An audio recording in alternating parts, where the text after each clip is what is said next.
आइए exercise second का question number 11 से लेकर क्वेश्चन नंबर 23 तक डिस्कस करते हैं। क्वेश्चन नंबर 11 है, for a cell involving 1 electron E not cell equal to 0.59 volt at 298 kelvin, the equilibrium constant for the cell reaction is.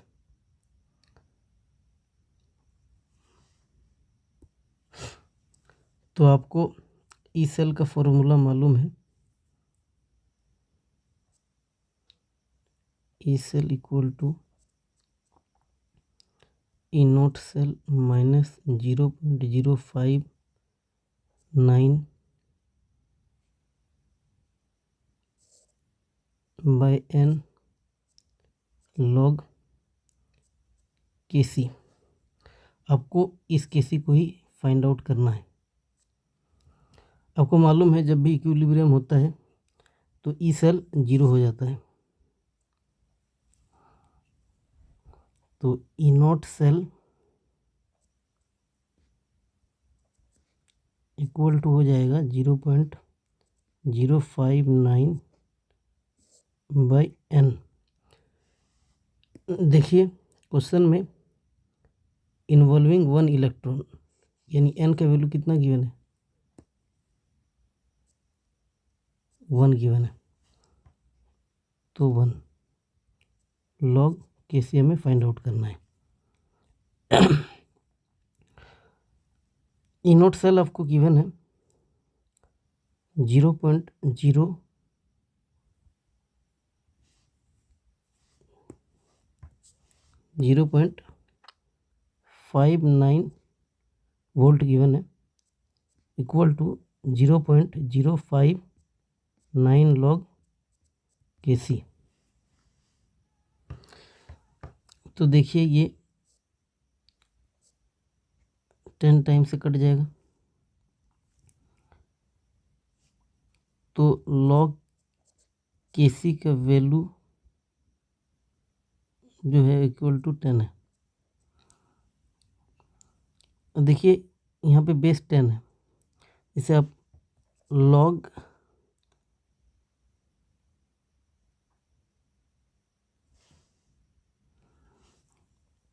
Base 10 X equal to Y, तो जैसे आपको x निकालना है तो आप एक्स को एज इट इज़ उतार दीजिए,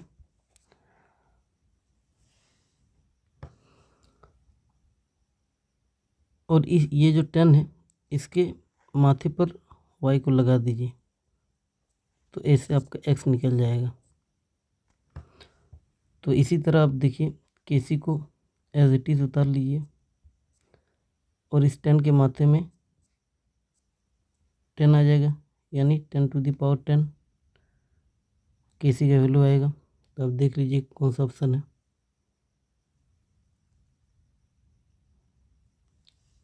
क्वेश्चन नंबर 11 का थर्ड सही हो जाएगा।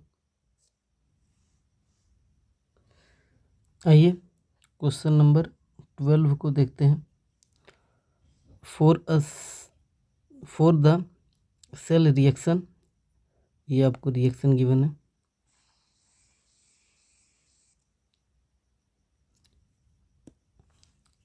ई नॉट सेल इक्वल टू, ये ई नॉट सेल का वैल्यू है एट 298 केल्विन, द स्टैंडर्ड गिव्स energy of the cell reaction is.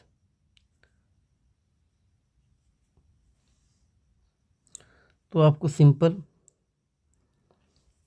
Delta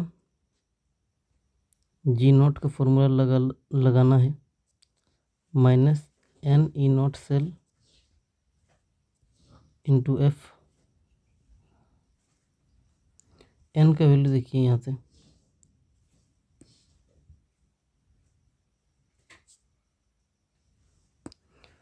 देखिए एफ ई +3 से +2 में जा रहा है तो 1 का चेंज, और एफ ई 2 है तो 1 में 1 का चेंज है तो 2 में 2 का चेंज, यानी नंबर ऑफ ट्रांसफ़र इलेक्ट्रॉन जो हो गया यानी n जो हो गया ये 2 हो गया। इस रिएक्शन से भी आप देख सकते हैं कि n का वैल्यू 2 है। तो -2 इंटू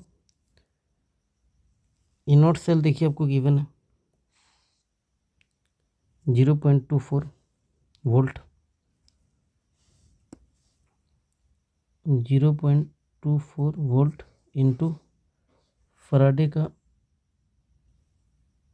जो वैल्यू होता है 96500।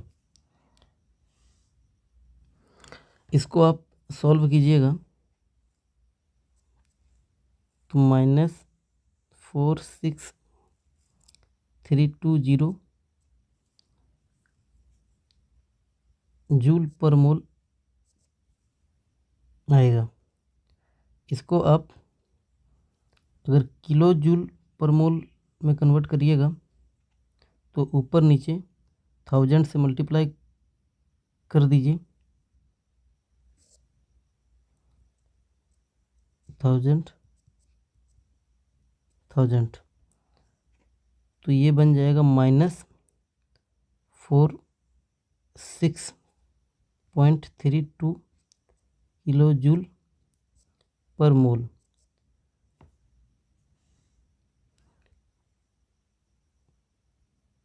तो आप देख सकते हैं क्वेश्चन नंबर 12 का पहला ऑप्शन बनेगा। क्वेश्चन नंबर 13 है following limiting molar conductivities are given as lambda not H2SO4 का x गिवन है, लैम्डा नॉट K2SO4 का y गिवन है और लैम्डा नॉट CH3COOK का z गिवन है। और हमें लैम्डा नॉट CH3COOH का निकालना है। तो आप देख सकते हैं 2H प्लस SO4 -2, इसका कितना है x है, 2K प्लस SO4 -2 इसका y है और CH3COO negative plus K plus इसका z है। और हमें लैम्डा नोट निकालना है किसका, CH3COOH का निकालना है।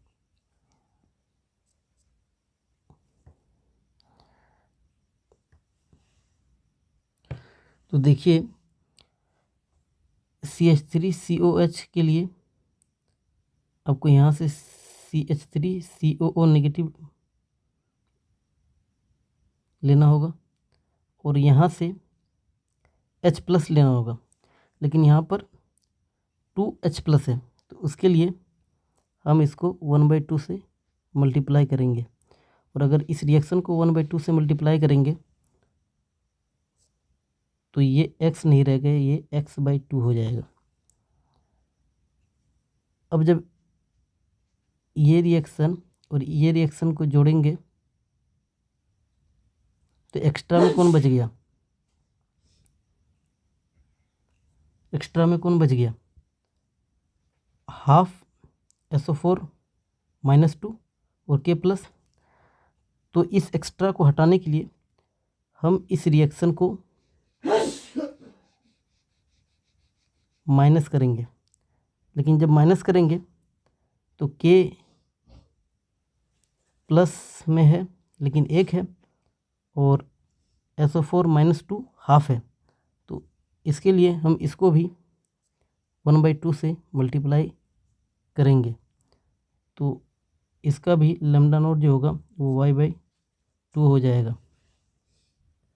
तो देखिए लैम्डा नोट CH3COH के लिए अब ये दोनों इस रिएक्शन को और इस रिएक्शन को जोड़िएगा तो Z प्लस X/2 और इसको आप घटा दीजिएगा तो -Y/2। तो इसको थोड़ा और सिंप्लीफाई कर लीजिएगा अगर तो X - Y/2 प्लस Z। तो अब देख सकते हैं फोर्थ ऑप्शन सही होगा। आइए क्वेश्चन नंबर 14 को देखते हैं। The standard electrode potential E0 values of Al+3 से Al में कन्वर्ट हो रहा है, Ag+1 से Ag, K+ से K और Cr3+ से Cr आर -1.6 वोल्ट, प्लस में 0.8 वोल्ट, माइनस में 2.93 वोल्ट एंड माइनस में 0.74 volt respectively. The correct decreasing order of reducing power of the metal is. तो देखिए क्वेश्चन में Al+3 से Al यानी Al+3 से Al में जा रहा है यानी चार्ज घट रहा है, इसका मतलब रिडक्शन हो रहा है। तो ये जो पोटेंशियल गिवन है ना, ये सब देखिए सभी में चार्ज घट रहा है यानी रिडक्शन हो रहा है। यानी ये जितने भी पोटेंशियल है ना वो सब रिडक्शन पोटेंशियल गिवन है आपको। तो SRP आपको गिवन है, एल्युमिनियम का गिवन है -1.66 वोल्ट। इसी तरह आपको Ag का गिवन है प्लस में 0.80 वोल्ट, K+ का है, K+ K में जा रहा है और इसका है माइनस में 2.93 वोल्ट। क्रोमियम का है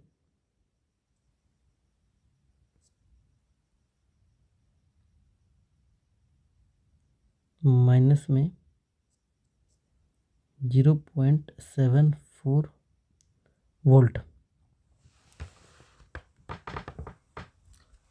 आपको एक कंसेप्ट मालूम होना चाहिए कि जब भी क्वेश्चन में रिड्यूसिंग पावर या रिड्यूसिंग एजेंट या फिर ऑक्सीडाइजिंग पावर या फिर ऑक्सीडाइजिंग एजेंट यानी पावर या एजेंट वो अपने अपोजिट पोटेंशियल के साथ बढ़ता है या घटता है, यानी वो अपने अपोजिट पोटेंशियल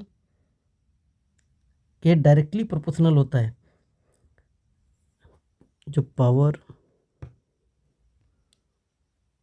और आप कह लीजिए एजेंट जो होते हैं वो डायरेक्टली प्रोपोर्शनल होते हैं अपने अपोजिट पोटेंशियल के।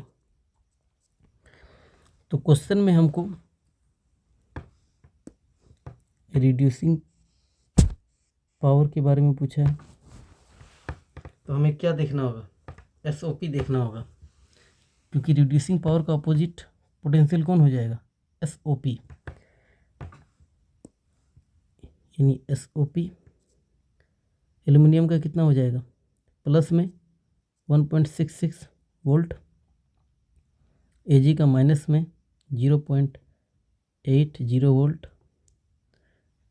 पोटेशियम का प्लस में 2.93 वोल्ट और क्रोमियम का प्लस में 0.74 वोल्ट। तो सबसे ज़्यादा SOP कौन लेके बैठा हुआ है, जो सबसे ज़्यादा SOP लेके बैठेगा उसका रिड्यूसिंग पावर सबसे ज़्यादा होगा। तो इसको देखिए आप, ये सबसे ज़्यादा है। उसके बाद कौन है, उसके बाद ये है, फिर ये है, और फिर लास्ट में ये है Ag। तो रिड्यूसिंग पावर का ऑर्डर जो होगा, सबसे ज़्यादा कौन है, के है, फिर एल्युमिनियम है, फिर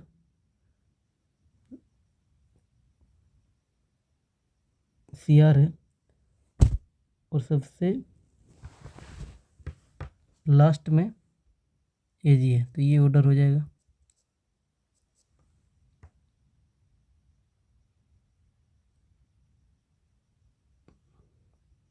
KAl Ag लास्ट में होगा, तो ये नहीं होगा। KAl Cr Ag सेकंड सही होगा। आइए क्वेश्चन नंबर 15 को देखते हैं।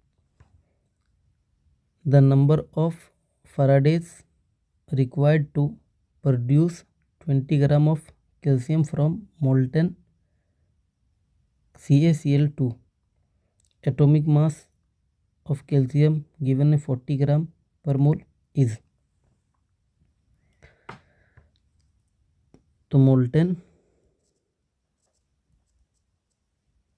CaCl2 इसको अब ब्रेक करिएगा, तो Ca+2 1 मोल प्लस 2 मोल Cl नेगेटिव, तो 1 मोल Ca प्लस 2 मोल इलेक्ट्रॉन का यूज़ करके 1 मोल Ca फॉर्म करेगा।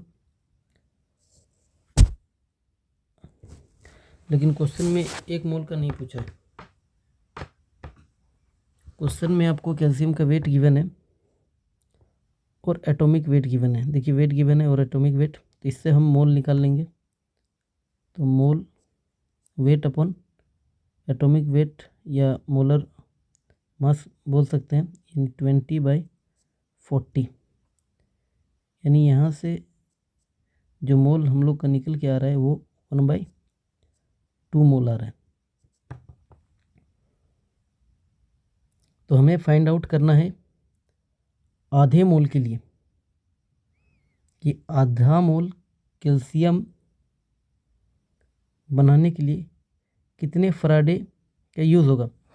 आपको एक कंसेप्ट और भी मालूम होगा कि x मोल ऑफ इलेक्ट्रॉन जो होते हैं वो x फराडे के इक्वल होते हैं। यानी यहाँ पे देखिए, अगर मैं इस रिएक्शन को 1/2 से मल्टीप्लाई कर दूँ,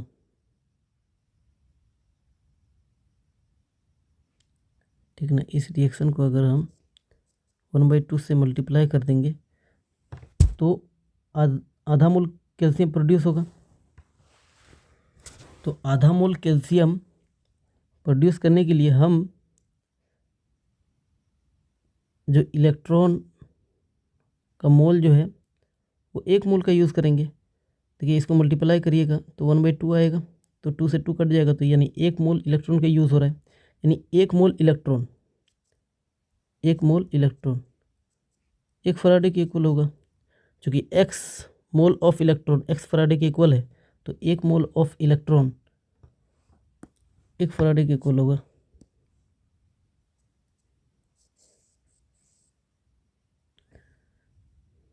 तो क्वेश्चन नंबर 15 का सेकंड सही होगा। आइए क्वेश्चन नंबर 16 को देखते हैं। On electrolysis of dilute sulphuric acid using platinum electrode, the product obtained at anode will be.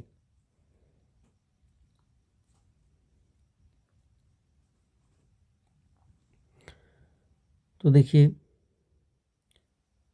Dilute H2SO4 जब हम प्लेटिनम का इलेक्ट्रोड यूज़ करते हैं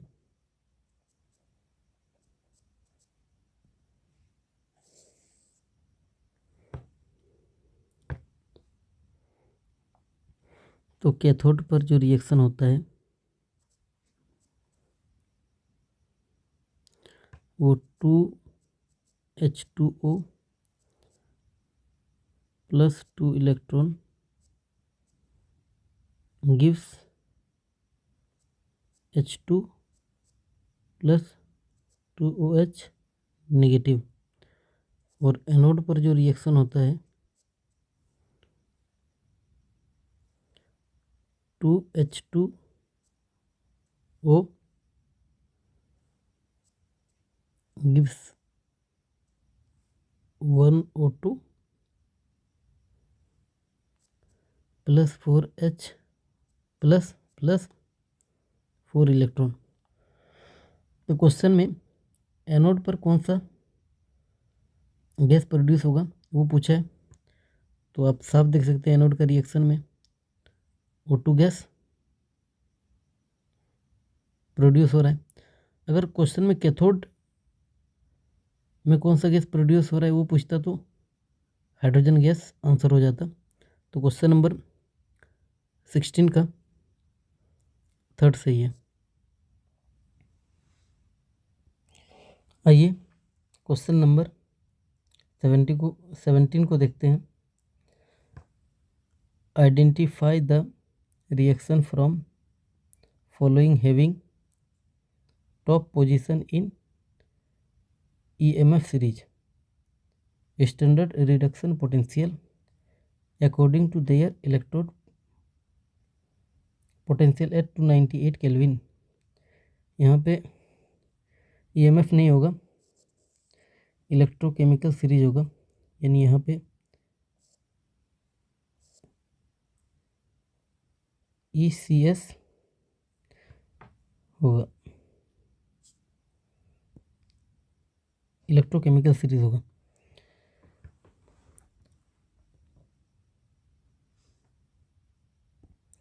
तो आपको मालूम है इलेक्ट्रोकेमिकल सीरीज में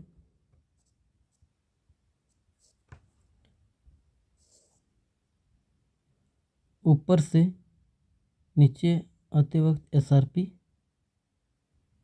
बढ़ता है। तो इलेक्ट्रोकेमिकल सीरीज का ट्रिक आपको मालूम होगा। सबसे पहले जो आएगा K आएगा,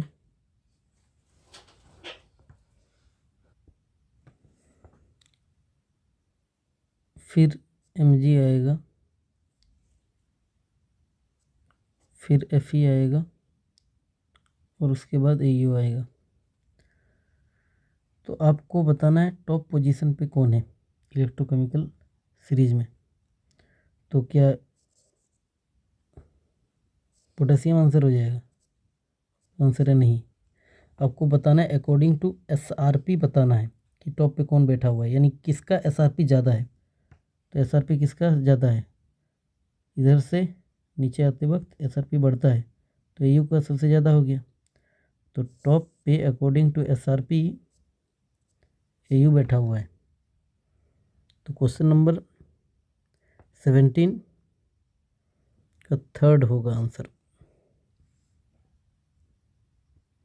क्वेश्चन नंबर 18 है, in a typical fuel cell the reactants and products are. तो आपको फ्यूल सेल का रिएक्शन मालूम होगा। फ्यूल सेल में जो रिएक्शन होता है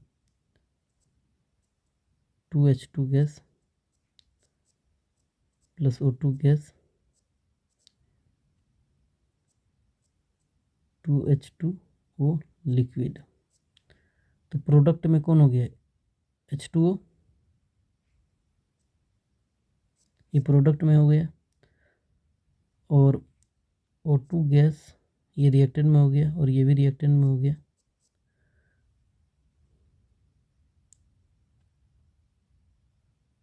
तो सेकंड इसका आंसर बनेगा। क्वेश्चन नंबर 19 है, the molar conductance of NaCl HCl and CH3COO Na at infinite dilution are. 126.45, 426.16 and 91 Simon cm square mole inverse respectively.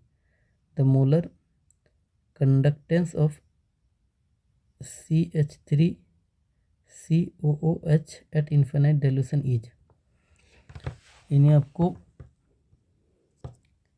Na plus Cl negative इसका given है, molar conductance at infinite dilution वो है 126.45 और H plus और Cl negative इसका given है, देखिए ये वाला गिवन है 426.16 एंड इसका देखिए ये वाला गिवन है CH3COO नेगेटिव Na प्लस इसका गिवन है 91 और आपको फाइंड आउट करना है CH3COOH, इसका आपको molar conductance at infinite dilution निकालना है।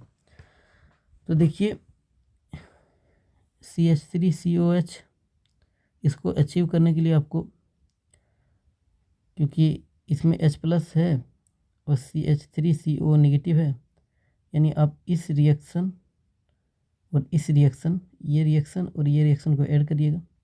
जब इसको आप ऐड करिएगा तो Na प्लस और Cl नेगेटिव एक्स्ट्रा आ जाएंगे, तो ये जो Na प्लस और Cl नेगेटिव एक्स्ट्रा आ गए, इनको हटाने के लिए अब इस रिएक्शन को माइनस कर दीजिएगा। तो हम क्या करेंगे, इन दोनों को ऐड करेंगे और फिर इन दोनों को ऐड करके इसको हम क्या करेंगे, माइनस कर देंगे। तो हमको मोलर कंडक्टेंस ऑफ CH3COH का एट इन्फिनाइट डाइल्यूशन मिल जाएगा। तो आप 426.16 plus 91 minus 126.45,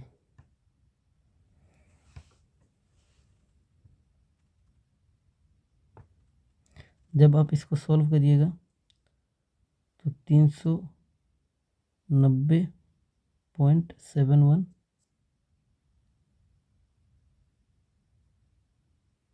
Simon cm square mole inverse, ये आंसर आएगा।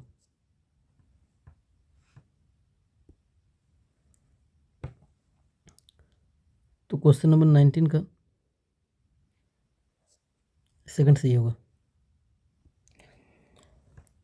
क्वेश्चन नंबर 20 है, the molar conductivity of 0.007 m acetic acid is 20 Simon cm square mole inverse. What is the dissociation constant of acetic acid? Choose the correct option। यानी dissociation constant, यानी हमको Ka find out करना है और Ka का formula क्या होता है, C अल्फ़ा स्क्वायर। हमको तो कॉन्सेंट्रेशन मालूम है लेकिन अल्फ़ा नहीं मालूम है, तो अल्फ़ा हमको पहले फाइंड आउट करना होगा। और अल्फ़ा का जो फॉर्मूला होता है, तो molar conductance at particular concentration by molar conductance at infinite dilution. तो molar conductance at particular concentration देखिए आपको 20 गिवन है, यानी 20, और इनफाइनाइट डाइल्यूशन पर एसिटिक एसिड का मोलर कंडक्टेंस देखिए H प्लस और CH3CO नेगेटिव, आप इनको ऐड करिएगा तभी जाके आपको एसिटिक एसिड का molar conductance at infinite dilution मिलेगा।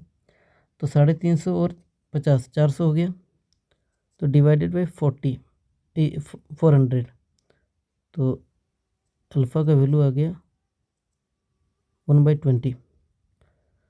तो तो अल्फ़ा, ये जो अल्फ़ा का वैल्यू है इसको इस फॉर्मूला में रख देते हैं। तो हमारा जो Ka आ जाएगा, कंसंट्रेशन कितना है 0.007, यानी 0.007 इंटू अल्फ़ा का स्क्वायर रखना है, यानी 1/20 इंटू 1/20। पॉइंट को हटाइएगा तो डिवाइडेड में 10⁻³ आएगा, और एक 10⁻⁴ और एक 10⁻⁵, यानी आप इसको 7/4 इंटू 10⁻, नीचे रहेगा तो 5 आएगा, लेकिन ऊपर ले जाइएगा आप तो 10⁻⁻5 बन जाएगा। देखिए, अगर 7 की जगह अगर थोड़ी देर के लिए 8 मान लेते हैं और डिवाइडेड बाई 4 इंटू 10⁻⁻5, अब इसको सॉल्व करिएगा तो 2 इंटू 10⁻⁻5, चूँकि हमने 7 की जगह 8 माना है तो बड़ा माना है, तो बड़ा आंसर आया है। चूँकि एक्चुअली में छोटा है, 7 जो है 8 से छोटा है, तो हमारा आंसर जो आएगा वो 2 से कम आएगा, और 10⁻⁻5 होगा आंसर में। तो देखिए, ये दोनों तो 2 से ज़्यादा है, तो ये दोनों आंसर नहीं होगा। अब ये दोनों 2 से कम है और 10⁻⁻5, तो थर्ड सही हो जाएगा। क्वेश्चन नंबर 21 है, an electrolytic cell contains a solution of Ag2SO4 and has platinum electrodes. A current is passed until 1.6 gram of O2 has been liberated at anode. The amount of silver deposited at cathode will be. तो आपको Faraday का law लगाना है, second law. उससे जो result आता है W1/E1 equal to W2/E2 कर सकते हैं हम लोग। तो यहाँ से आप लिख सकते हो WAG/EAG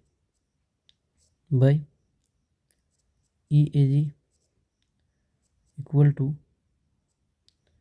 WO2/E2।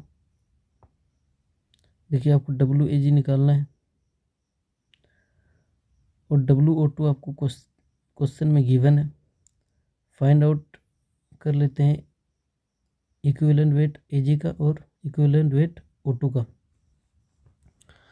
तो इक्विवेलेंट वेट AG का, इक्विवेलेंट वेट क्या होता है, molecular weight by N factor.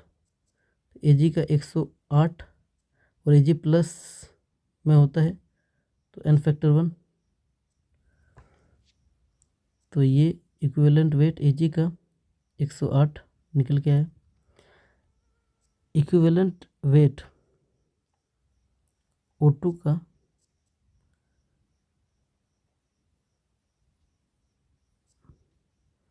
Molecular weight by N factor, यानी मोलिकुलर वेट O2 का कितना होता है 32 बाय एन फैक्टर।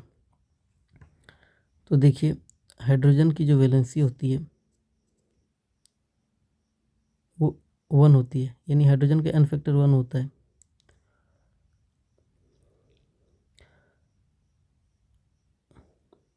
और H2O का एग्जांपल अगर पकड़ें तो देखिए, एक O 2 हाइड्रोजन को पकड़ा हुआ है, तो एन फैक्टर O का जो होगा वो 2 होगा, लेकिन हमें O2 का चाहिए। तो एक O 2H को पकड़ा है, तो 2O 4H को पकड़ेगा, तो एन फैक्टर O2 का जो निकल के आएगा वो 4 आएगा। आपको अगर एन फैक्टर निकालने में प्रॉब्लम होता है तो आप बिगनर बॉक्स 3 के 5 मिनट जाके देख लीजिए, वहाँ से आपको एन फैक्टर का बहुत सारा कंसेप्ट क्लियर हो जाएगा। तो यहाँ से आप ऑटो कैन फैक्टर 4 रख दीजिए और इसको आप सॉल्व कीजिएगा तो 8 आएगा। WAG निकालना है, इक्विवेलेंट वेट AG का 108 और इसका देखिए 1.6 वेट गिवन है, 1.6 बाई 8, तो ये 0.2 टाइम से कट जाएगा।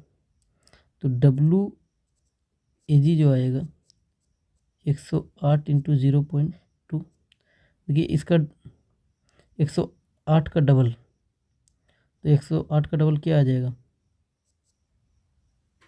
216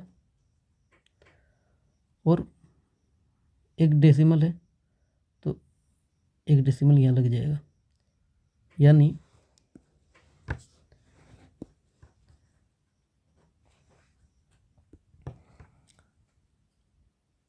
21.6 ग्राम वेट डिपॉजिटेड सिल्वर का आ जाएगा। तो 4 सही होगा। क्वेश्चन नंबर 22 है, the specific conductance of a saturated solution of silver bromide is kappa Simon CM inverse.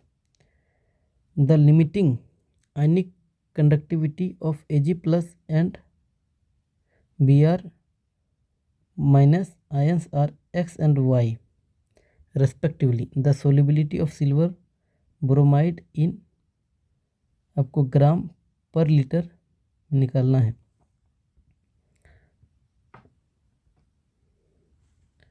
तो देखिए स्पेसिफिक कंडक्टेंस यानी आपको कप्पा गिवन है, ये आपको गिवन है। और देखिए क्वेश्चन में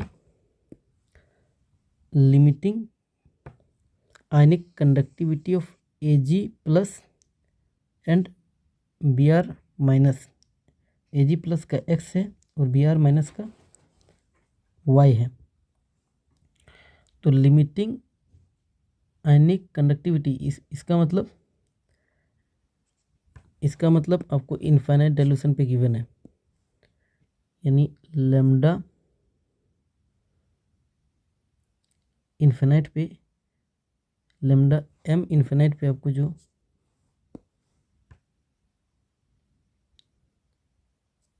Ag प्लस का गिवन है वो आपको X गिवन है, और जो लैम्डा m इनफाइनाइट पर आपको Br नेगेटिव का जो गिवन है वो Y है। तो यहाँ से आप निकाल सकते हैं lambda m infinite Ag Br का, इन दोनों को जोड़ दीजिए तो कितना होगा X प्लस Y। अब आपको लैम्डा m इनफाइनाइट का फॉर्मूला मालूम है, कप्पा इंटू 1000 बाई m। देखिए क्वेश्चन में सैचुरेटेड सॉल्यूशन बोला है, यानी saturation m saturation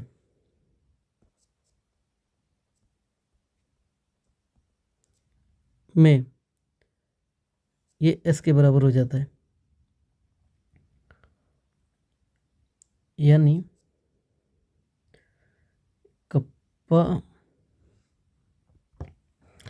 kappa into 1000 by m saturation equal to S, यानी m सैचुरेशन सॉल्यूशन में जो m होता है वो S के बराबर हो जाता है, तो m की जगह S रख सकते हैं, तो S। और इसका हम AgBr का निकाल रहे हैं, तो AgBr का हम लैम्डा m इनफाइनाइट डाइल्यूशन पर निकाले हैं, X प्लस Y है, तो X प्लस Y।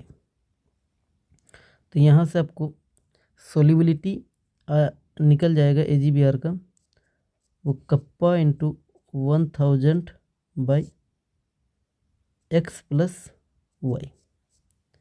ये जो आपको निकलेगा ना सोल्यूबिलिटी, ये मोल पर लीटर में आएगा। लेकिन क्वेश्चन में आप देखिए आपको निकालना है ग्राम पर लीटर में। तो जब भी आप मोल पर लीटर से ग्राम पर लीटर में जाइएगा तो देखिए मोल में क्या होता है, मोल में क्या होता है वेट अपॉन मोलिकुलर वेट। तो हमको इस मोलिकुलर वेट को ही हटाना है, तभी जाके ग्राम पर लीटर में आंसर हमारा आ जाएगा। तो इस मोलिकुलर वेट को हटाने के लिए हम अगर यहाँ इंटू में MW यानी मोलिकुलर वेट कर दें MW, देखिए weight upon MW into MW कर दें तो MW से MW हट जाएगा और ग्राम पर लीटर में आंसर आएगा। तो हम क्या करेंगे, kappa into 1000 by x plus Y, इसमें हम इंटू में कर देंगे मोलिकुलर वेट को मल्टीप्लाई कर देंगे, तब जाके मेरा आंसर जो आएगा ग्राम पर लीटर में आंसर आ जाएगा।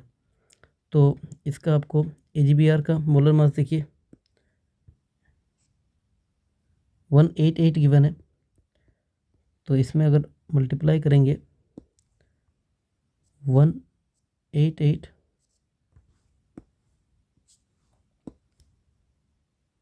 तो हमारा जो सोल्यूबिलिटी आएगा ग्राम पर लीटर में आ जाएगा और यही हमारा आंसर होगा।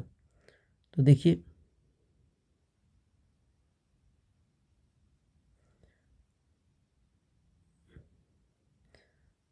तो ऐसा थर्ड ही में है, तो 22 का थर्ड सही हो जाएगा। क्वेश्चन नंबर 23 है, at 298 kelvin the standard electrode potentials of Cu plus 2 से Cu में जा रहा है, यानी रिडक्शन पोटेंशियल गिवन है, यानी रिडक्शन पोटेंशियल Cu का है, Zn का है, Fe का है और Ag का है। Cu का 0.34 वोल्ट है, Zn का ये वाला है, Fe का ये वाला है और Ag का ये वाला है respectively. On the basis of standard electrode potential predict which of the following reaction can not occur. यानी देखिए आप इलेक्ट्रोकेमिकल सीरीज में पढ़ते हैं कि जब भी हम ऊपर से नीचे आते हैं तो SRP बढ़ता है। तो सबसे ज़्यादा SRP किसका गिवन है,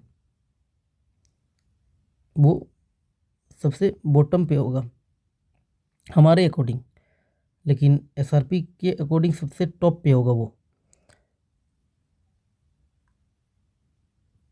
तो देखिए Ag का है 0.8 है, तो सबसे टॉप पे आएगा Ag। फिर कौन आएगा, फिर आएगा Cu,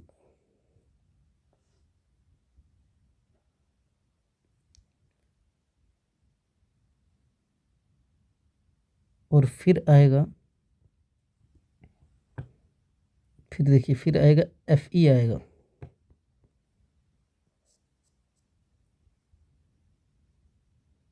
और फिर उसके बाद Zn आ जाएगा, यानी Zn। तो देखिए इलेक्ट्रोकेमिकल सीरीज में जब भी आप ऊपर से नीचे आएंगे तो SRP बढ़ता है और रिएक्टिविटी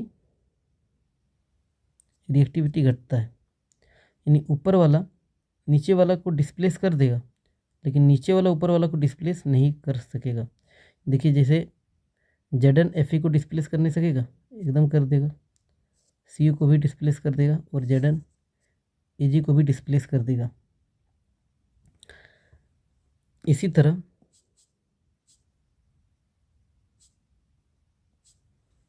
देखिए Fe Cu को डिस्प्लेस कर देगा, Ag को डिस्प्लेस कर देगा, लेकिन Fe Zn को डिस्प्लेस नहीं करने सकेगा।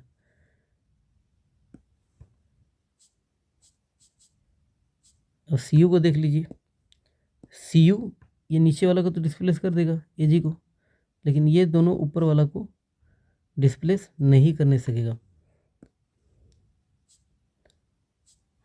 और Ag ये तीनों ऊपर वाला को डिस्प्लेस नहीं करने सकेगा।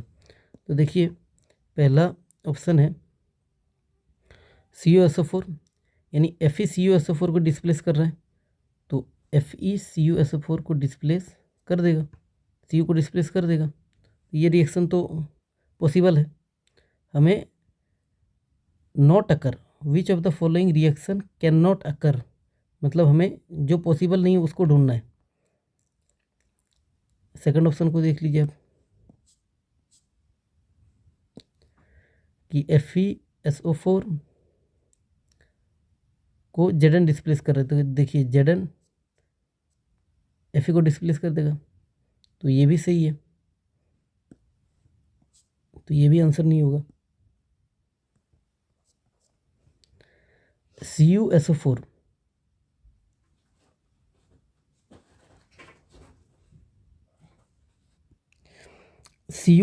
को देखिए, CuSO4 को Ag डिस्प्लेस कर रहे हैं।